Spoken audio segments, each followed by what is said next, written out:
कृष्ण हरी। ओम नमो भगवते वासुदेवाय. श्री ज्ञानदेवाय नमः. श्री स्वामी स्वरूपानंदाय नमः. अभंग ज्ञानेश्वरी अध्याय 17 श्रद्धात्रय विभाग योग. ऑडिओ क्रमांक 6 अभंग चरण 413 ते 550. कायिक वाचिक व मानसिक तप ज्यावेळी मनुष्याकडून आचरले जाते त्यावेळी गुणप्राधान्याप्रमाणे त्याचे सात्विक, राजस व तामस असे 3 भाग होतात. तप खरं तर एकाच प्रकारचं आहे, पण त्या तपामागे आचरणाराची वृत्ती कशी आहे त्यावर त्याचे स्वरूप अवलंबून राहतं. भगवंत श्लोकात आधी सात्विक तप कशाला म्हणायचं ते सांगत आहेत. कायिक, वाचिक व मानस असे 3 प्रकारचे तप सत्वशुद्ध युक्त मनाने, श्रद्धेने व फलाची आकांक्षा न ठेवता आचरले तर त्याला सात्विक तप असं म्हणतात. तेच तप जर सत्कार, मान, पूजा वगैरे गोष्टी प्राप्त व्हाव्यात म्हणून दंभपूर्वक केले जात असेल तर ते राजस तप आहे. आणि अशा तपाने क्षणभंगुर फलप्राप्ती होते व मूढपणाने स्वतःला त्रास देण्यासाठी अथवा दुसऱ्याच्या नाशासाठी जे तप केले जाते ते तप म्हणजे तामस तप आहे असे भगवंतांनी श्लोकात सांगितलेले आहे. जे केवळ भगवत प्राप्ती करता दृढ निष्ठेने, एकाग्र चित्ताने, अंतर्मुख मनाने, कोणत्याही फलाची अपेक्षा न ठेवता परमेश्वरार्पण बुद्धीने, सेवावृत्तीने तप केले जाते ते तप सात्विक असतं. कोणतेही स्वधर्म प्राप्त कर्म फलाच्या इच्छेने करायचं नाही. हा कर्मयोगाचा पाया आहे. कारण फलाच्या इच्छेने केलेली कोणतीही गोष्ट बंधनास कारणीभूत होते, म्हणजे जन्म मरणाच्या फेऱ्यात अडकवते. मोक्ष म्हणजे जन्म मरणाच्या फेऱ्यातून सुटून त्या परमतत्वाशी ऐक्य पावणे. मग फलाची इच्छा ठेवली की त्याचे फल भोगण्यासाठी पुन्हा पुन्हा जन्म घ्यावे लागणार. म्हणून भगवंत कोणतेही कर्म फलप्राप्तीच्या इच्छेने करू नये असं सांगतात. आता शंका येईल की तप तरी मोक्षाच्याच इच्छेने केले जाणार ना, मग ती फळाची इच्छा केल्यासारखेच झाले. पण मोक्षाच्या इच्छेने केलेल्या तपाने जर मोक्ष प्राप्तीच होत असेल तर पुनर्जन्माचा फेरा राहणारच नाही. तेव्हा मोक्षाची कामना ही बंधनकारक होत नाही. भगवंतांनी पूजा, मान सन्मान त्यांच्या प्राप्तीसाठी केलेले तप राजस म्हटलेले आहे. थोडक्यात ते तप फळाच्या अपेक्षेनं केलं जातं. पूजा, मान सन्मान वगैरे काही प्रातिनिधिक गोष्टींचा भगवंतांनी उल्लेख केला आहे. अशा इतर आणखीही अनंत कामना असतील, त्या पूर्ण होण्यासाठी केलेले तप ते राजस तप झालं असं भगवंतांनी केलेल्या सात्विक तपाच्या व्याख्येच्या आधारे म्हणता येते. उदाहरणार्थ अर्जुनाने वनवासात असताना पाशुपत व इतर अस्त्रांसाठी जे इंद्रकील पर्वतावर तप केलं होतं तेही राजस तप याच सदरात मोडते. कारण राज्यप्राप्ती करून घेण्यासाठी कौरवांवर विजय मिळवण्याच्या हेतूने केलेले असे ते तप होते. राजस तपाला भगवंतांनी श्लोकात चल व अध्रुवम अशी विशेषणे वापरलेली आहेत. अशा तपाला अस्थिर, अनिश्चित असे भगवंतांनी म्हटलेलं आहे. चल म्हणजे अस्थिर, म्हणजे क्षणभंगूर. ज्या हेतूने ते तप केलेले असते त्या फलाची प्राप्ती झाली की त्या तपाची परिसमाप्ती होते. तप हे काही काळापुरते स्वीकारण्यासारखे नसून तप ही मनुष्याची जीवनशैली बनली पाहिजे हे भगवंतांना अभिप्रेत आहे. रजोगुणी मनुष्य तप आचरतो ते मान, मरातप, प्रतिष्ठा अशा अनेक हेतूने, अर्थात तो परमात्म्यापेक्षा आपण कोणी वेगळे आहोत असे मानून हे तप आचरतो. रजोगुणी मनुष्याचा सर्व व्यवहारच लोभ प्रवृत्ती आरंभ कर्माणाम अशमस्पृहा अशा प्रकारचा असतो. लोभ, फलेच्छेने अविरत कर्म करण्याची प्रवृत्ती यावर आधारलेला असतो. त्यामुळे या तपाचे फळ सुद्धा क्षणभंगूर व अस्थिर असते. तमोगुणी मनुष्य म्हणजे आसुरी संपत्तीने युक्त असा मनुष्य. आपले चांगले व्हावे अशी सर्वच प्राणीमात्रांची इच्छा असते, पण दुसऱ्याचे वाईट होऊन आपले तेवढे चांगले व्हावे असे आसुरी प्रवृत्तीच्या मनुष्याला वाटते. त्यामुळे तेही तप करतात, पण दुसऱ्याचे अनिष्ट करावे अथवा व्हावे अशा हेतूने. उदाहरणार्थ, ज्याच्या डोक्यावर हात ठेवीन तो जळून भस्मसात व्हावा अशा हेतूनं भस्मासुरानं तप केलं होतं. तेव्हा कोणतेही तप सात्विक, राजस अथवा तामस आहे हे ठरवण्यासाठी त्या तपामागचा उद्देश महत्वाचा आहे असं भगवंतांनी या 3 श्लोकात सांगितलेलं आहे. भगवंतांनी प्रथम कायिक, वाचिक व मानस असे तपाचे 3 प्रकार सांगितले. नंतर त्यांनी 3 श्लोकात तेच तप सात्विक, राजस किंवा तामस केव्हा होते ते सांगितलं. ज्ञानदेवांनी सात्विक तपाचे स्पष्टीकरण दोनच ओव्यात करून नंतर 17व्या श्लोकाचा अर्थ पूर्णपणे स्पष्ट केलेला आहे. सात्विक तप सामान्यपणे कायिक, वाचिक व मानस असे जे 3 प्रकारचे तप आहे ते श्रद्धेने व फळाची आशा सोडून केली जाते तेव्हा ते सात्विक तप होते. श्रद्धा म्हणजे पूर्णतः आस्तिक्य भाव. राजस तप सत्कार, मान आणि पूजा आपल्याला प्राप्त व्हावी म्हणून दंभाने जे कायिक, वाचिक व मानस्तप केले जाते ते राजस तप झालं असं भगवंतांनी सांगितलं. यातील दंभ हा शब्द महत्वाचा आहे. दंभ म्हणजे आपण जसे नाही तसे आहोत असं दाखवणं, देखावा करणं. ज्ञानदेवांनी यातील भाव उत्तम प्रकारे स्पष्ट केला आहे. रजोगुणी व्यक्तीला सर्वात जास्त मान आपला व्हावा असं वाटत असतं. महत्वाच्या शृंगी बैसावया असे ज्ञानदेवांचे शब्द आहेत. शृंग म्हणजे शिखर. केवळ जास्तच नव्हे तर पहिला मान आपल्यालाच मिळावा असं त्याला वाटतं. भोजन लागी धुरेचे आसन मिळावे असे वाटते. विश्वाच्या स्तोत्रासाठी आपणच एक पात्र व्हावं असं त्याला वाटतं. जगात फक्त आपलीच पूजा व्हावी व आपल्यालाच सर्व भोग मिळावेत अशी रजोगुणी माणसाची इच्छा असते. एकूण धन व मान प्राप्त व्हावे यासाठी तो तप करतो, तेही दंभाने, म्हणजे आपण तपस्वी आहोत असं भासवून. ज्ञानदेव त्याला वेश्येची उपमा देतात. ती जसे आपले शरीर विकण्यासाठी शृंगारते त्याप्रमाणे रजोगुणी मनुष्य आपले शरीर आणि बोलणे तपाने माखतो. जणू काही तप ते शृंगारण्याचे साधनच आहे. म्हणजे आपण मोठे तपस्वी आहोत असे जगामध्ये भासवतो. भगवंतांनी या राजस्तपाला चल व अध्रुव असं म्हटलं होतं.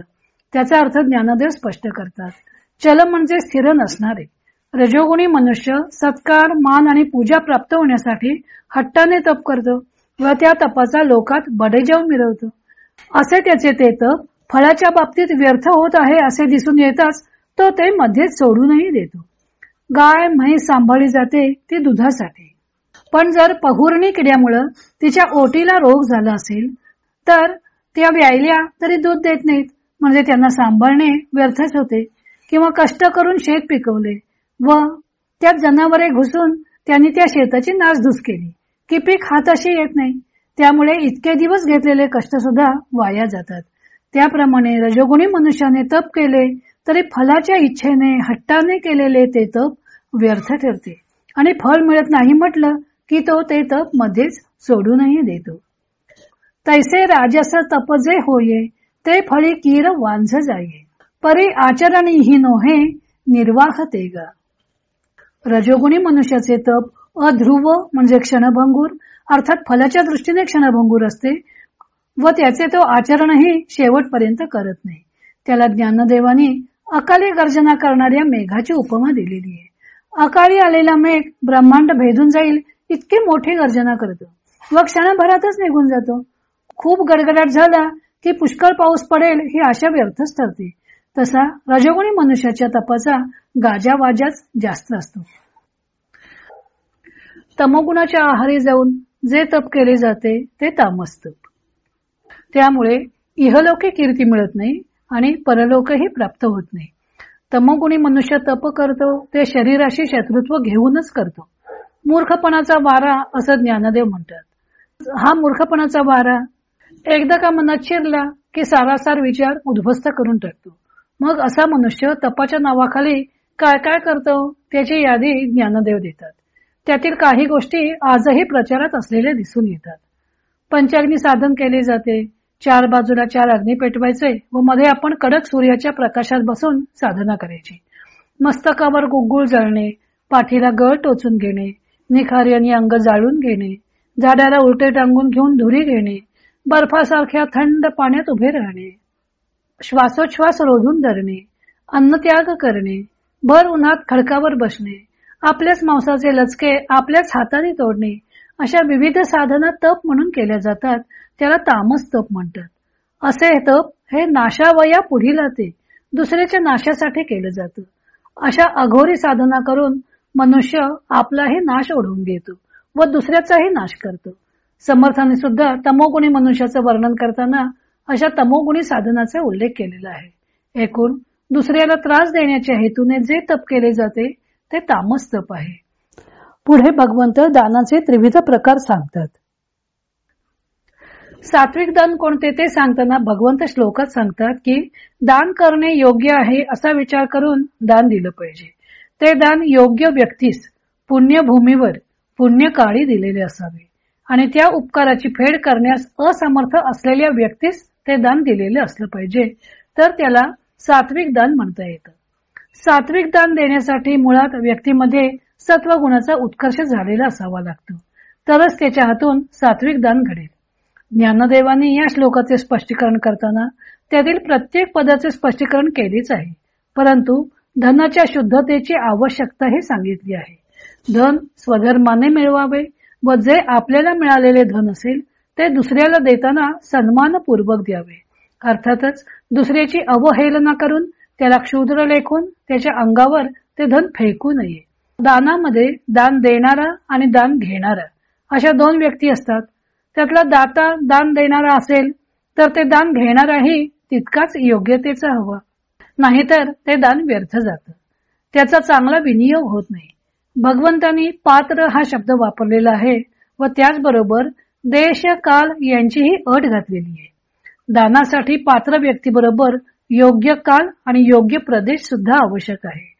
आता या सर्वांचा एकत्र मेळ होणे ही अवघड गोष्ट आहे. ज्ञानदेव ही गोष्ट दृष्टांतानं स्पष्ट करतात. असं दान म्हणजे बी पेरण्यासाठी चांगल्या वापशाची उणीव पडावी. बीजाला चांगली जमीन मिळाली तर ते बीज जोमाने वाढणार. तसेच दान घेणारी व्यक्ती योग्य असली की त्या केलेल्या दानाचा उपयोग होणार. तसेच बी पेरण्यासाठी योग्य काळही हवा. भातशेती करायची असेल तर दिवाळीनंतर बी पेरून उपयोग नाही, ते पावसाळ्यापूर्वीच पेरलं पाहिजे. तसेच दानाला सुद्धा योग्य काळ पाहिजे. तसेच सर्वच बियाणे काही सर्वच प्रदेशात रुजत नाही. प्रत्येक ठिकाणच्या जमिनीचा कसही वेगळा असतो व प्रत्येक ठिकाणचे हवामानही वेगळे असते. प्रत्येक प्रकारच्या बियाण्याला वेगवेगळे हवामान, वेगवेगळ्या जमिनीच्या कसाची आवश्यकता असते. थोडक्यात बीज रुजायला जशी योग्य परिस्थिती लागते तसेच दानाला सुद्धा योग्य परिस्थिती लागते. ज्ञानदेवांना वाटते की सात्विक दानाचा योगही तसाच आहे. सर्व गोष्टी एकत्र मिळणे ही दुर्मिळ गोष्ट आहे. त्यांनी दुसरा दृष्टांत मणिकांचन संयोगाचा दिलेला आहे. एरवी रत्न असेल तर त्याला कोंदण्यासाठी सोने नाही आणि रत्न आणि सोने दोन्ही असतील तर तो दागिना अंगावर घालून मिरवण्यासारखं सुंदर शरीर नाही, अशी परिस्थिती होती. अशा भाग्याचे वर्णन करताना ज्ञानदेव दृष्टांत देतात की सण असावा, त्याच वेळी प्रिय मित्र यावा व त्याच्या आदर सत्कारासाठी पुरेसे धनही असावे. त्याप्रमाणे देश, काळ आणि पात्र यांच्या संयोगाची स्थिती आहे. चांगले बी, योग्य काळ व क्षेत्र, रत्न, सुवर्ण आणि शरीर, सण, मित्र आणि ऐश्वर या दृष्टांतांनी ज्ञानदेवाने दानासाठी देश, काल आणि पात्र आवश्यक आहेत असं स्पष्ट केलं आहे. पण सत्वगुणामुळे भाग्याचा उत्कर्ष होऊन योग्य स्थळ, योग्य व्यक्ती व पुण्यकाल यांचा संयोग घडून येतो. मग अशी पात्र व्यक्ती मिळाली की त्याचा सन्मान करून त्याला दान द्यावे. ज्ञानदेव दानासाठी पुढे देश आणि काळ कोणता असावा ते सांगत आहेत. सत्वगुणाची वृद्धी झालेली असेल तर देश, काळ व पात्र व्यक्ती आणि द्रव्य यांचा संयोग होतो असं सांगून ज्ञानदेवांनी सत्वगुणाच्या वाढीसाठी प्रयत्न करण्यावर भर दिलेला आहे. आता ते दानासाठी योग्य प्रदेश कोणता ते सांगत आहेत. धर्मग्रंथात उत्तम अशा तीर्थक्षेत्री व पर्वकाळी दान करावे असे सांगितले आहे. म्हणून ज्ञानदेव सांगतात की दान करण्यासाठी उत्तम असं कुरुक्षेत्र अथवा अन्य कोणतंही तीर्थक्षेत्र असावं. रवी, चंद्र, राहू यांचा मेळ असावा म्हणजे संयोग असावा, म्हणजेच ग्रहणासारखा कोणताही पर्वकाळ असावा. अशा ठिकाणी दान घेणारी पात्र व्यक्तीही असावी जी त्या दानाचा सदुपयोग करू शकेल. शुचित्व हा पात्रतेचा पहिला निकष ज्ञानदेवांनी सांगितलेला आहे. दुसरा निकष ब्राह्मणत्वाचा सांगितलेला आहे, कारण त्या काळच्या समाज व्यवस्थेनुसार दान देणे व घेणे याचा अधिकार ब्राह्मणाला होता. क्षत्रियाला दान देण्याचा अधिकारी मानलेलं होतं. दान घेणारा ब्राह्मणही केवळ जातीचा ब्राह्मण असून उपयोग नाही, तर तो आचाराचे मूळ पीठ वेदांची उत्तरपेठ म्हणजे तो सदाचरणी व वेदाध्ययन केलेला असावा. अशा पात्र व्यक्तीस दान द्यावं. आपले सर्वस्व अर्पण करावं. सर्वस्व अर्पणाची क्रिया पत्नीसारखी असावी. पत्नी पतीला प्रेमाने आपले सर्वस्व अर्पण करते, त्याप्रमाणे त्या दानामध्ये प्रेमभाव असावा. ते दान केल्यावर कृतकृत्यता वाटली पाहिजे. दानामध्ये संपत्ती खर्च झाली असा खेद असता कामा नये. एखाद्या व्यक्तीची ठेवून घेतलेली ठेव जशी त्याला परत केल्यावर कृतकृत्यता वाटावी, किंवा राजाची सेवा करता आली म्हणून जशी सेवकाला कृतकृत्यता वाटावी तशी कृतकृत्यता वाटली पाहिजे. एखाद्या व्यक्तीची ठेव मनुष्य ठेवून घेतो तेव्हा ती ठेव जरी आपल्या ताब्यात असली तरी त्या ठेवीवर ती ठेव ठेवणाऱ्याचा अधिकार असतो. आपण स्वतःसाठी ती खर्च करू शकत नाही. केवळ सांभाळणे एवढेच आपले काम असते. त्याप्रमाणे मिळालेली संपत्ती ही जणू ठेवीप्रमाणे आहे. योग्य व्यक्ती मिळेपर्यंत आपण त्याचा सांभाळ करायचा आहे. त्या संपत्तीवर आपला अधिकार नाही अशी जाणीव असावी, असं ज्ञानदेवांना या दृष्टांतातून सुचवायचं आहे. थोडक्यात समाजात धनाचा विनियोग चांगल्या प्रकारे व्हायला हवा. धन मिळवणाऱ्यावर व धन घेणाऱ्यावर त्याची जबाबदारी आहे. असे धन मग ते पैशाच्या स्वरूपात असेल व जमिनीच्या स्वरूपात असेल, ते देणाऱ्याने निष्काम मनानं द्यावं. त्या दानापासून आपल्याला काही मिळावे हा हेतू नसावा. तेथे फलेच्छेला थारा देऊ नये. श्लोकातील अनुपकारिणे या पदाचे स्पष्टीकरण करताना ज्ञानदेव म्हणतात की दान घेणारा दात्यावर प्रत्युपकार करणारा नसेल अशी व्यक्ती शोधावी. ज्ञानदेव त्यासाठी 4 दृष्टांत देतात. एरवी कोणाला हाक मारली की तो मनुष्य ओ देतो, पण आकाश त्या हाकेला ओ देत नाही. तसा आकाशासारखा घेणारा असावा. त्याला परतफेड करता येता कामा नये, कारण त्याने परतफेड केली तर मग ते दान या संज्ञेला पात्र ठरणार नाही. तो एक प्रकारचा व्यापार किंवा देवघेव झाली.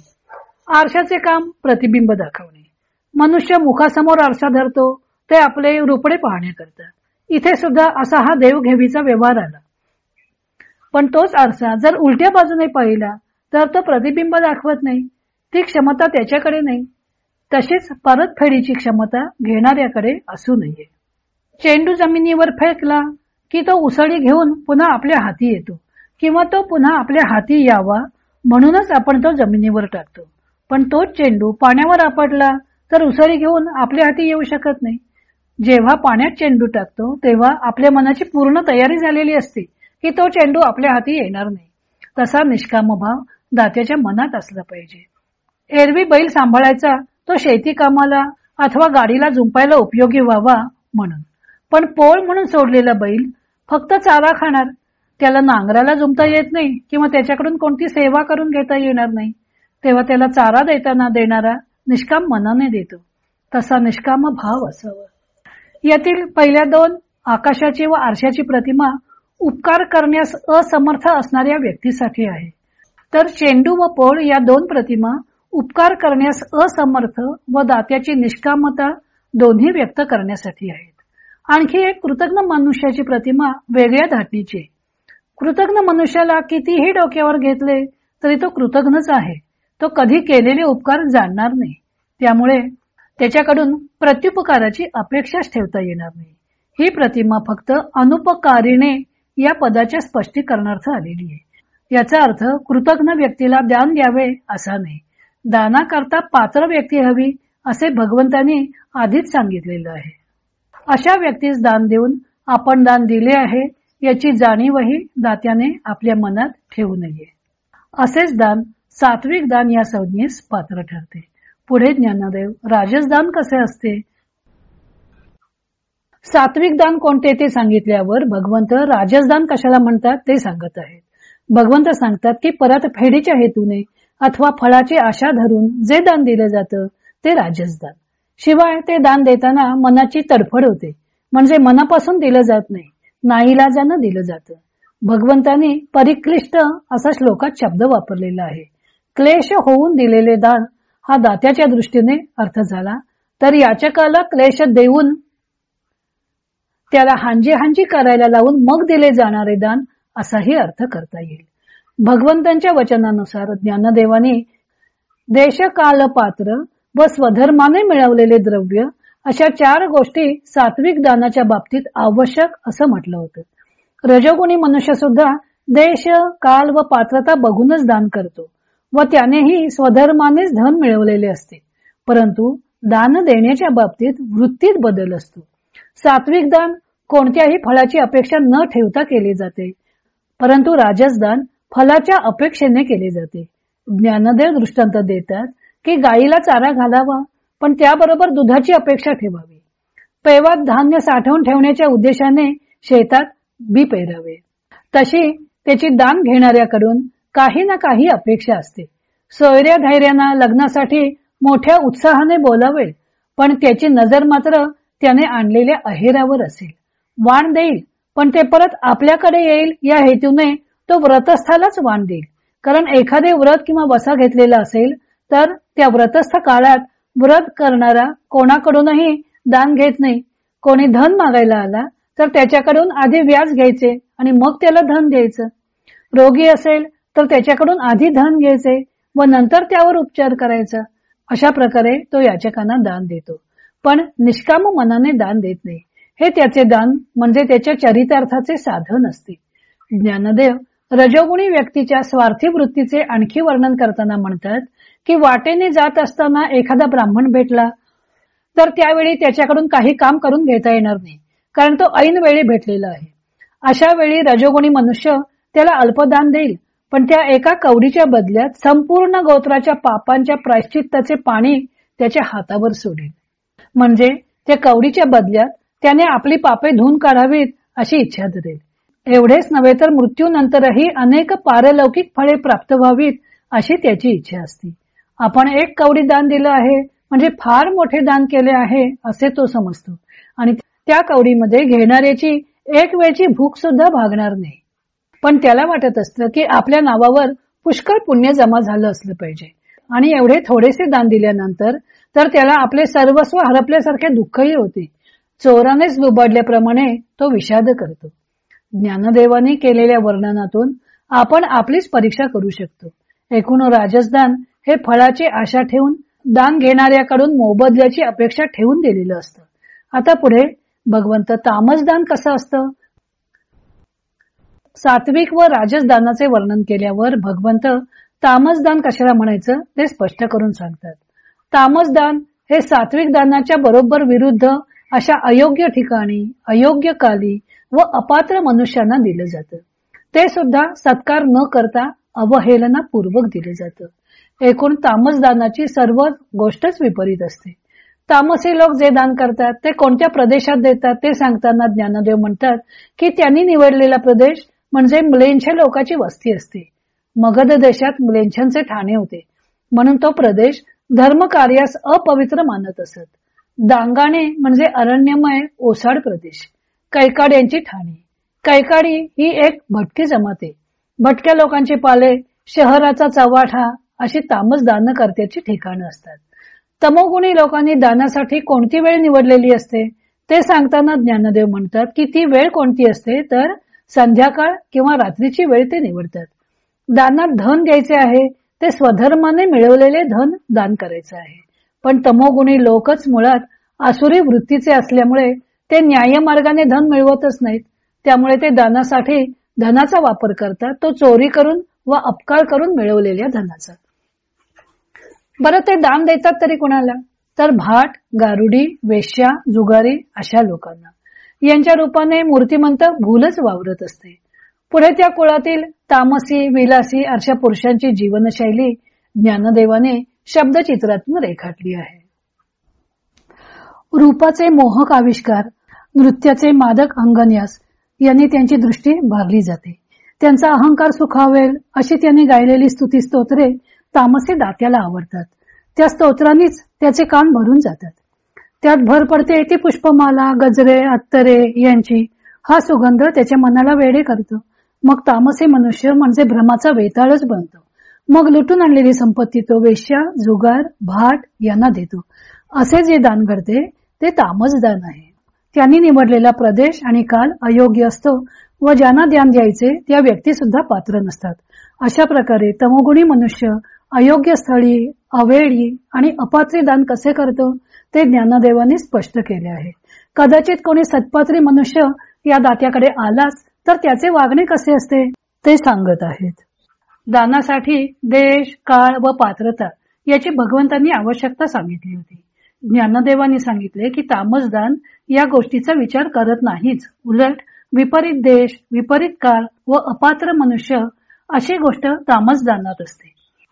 यदा कदाचित दैवयोगाने योग्य अशा देश, काळी व सत्पात्री व्यक्तीस दान देण्याचा प्रसंग आलाच तर तमोगुणी मनुष्याचे ते तामसदान कसे असते त्याचे ज्ञानदेव स्पष्टीकरण करतात. त्यातील 301 आणि 302 या दोन ओव्या संभ्रमात पाडणाऱ्या आहेत. गुणाक्षर शब्दातील गुणा या शब्दाचा अर्थ किडा असा दांडेकर प्रतीत दिलेला आहे व ओवीचा अर्थ गुणा नावाचा किडा लाकूड पोखरतो असे म्हटले आहे. गुणा नामक किड्याने अकस्मात लाकूड पोखरत असताना त्यात अक्षर कोरले जावे किंवा टाळी वाजवताना त्यात कावळा सापडावा असा तामसदानात क्वचित पुण्यकाल, पुण्यदेश व सत्पात्र यांचा संयोग घडतो असा दांडेकरांनी अर्थ दिलेला आहे.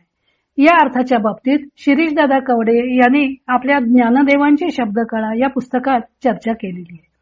धान्याला कीड लागणे, लाकूड किडणे असे व्यवहारात आपण म्हणतो. धान्याला लागणारी कीड वेगळी. गव्हादी धान्यात पोरकिडे होतात. कडधान्याला लागणारी किडीला भुंगा म्हणतात. तसंच लाकडाला पोखरणाऱ्या किडीला वाळवी म्हणतात.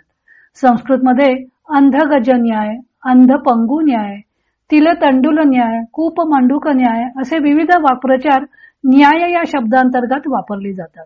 त्यातच एक न्याय आहे गुणाक्षर न्याय.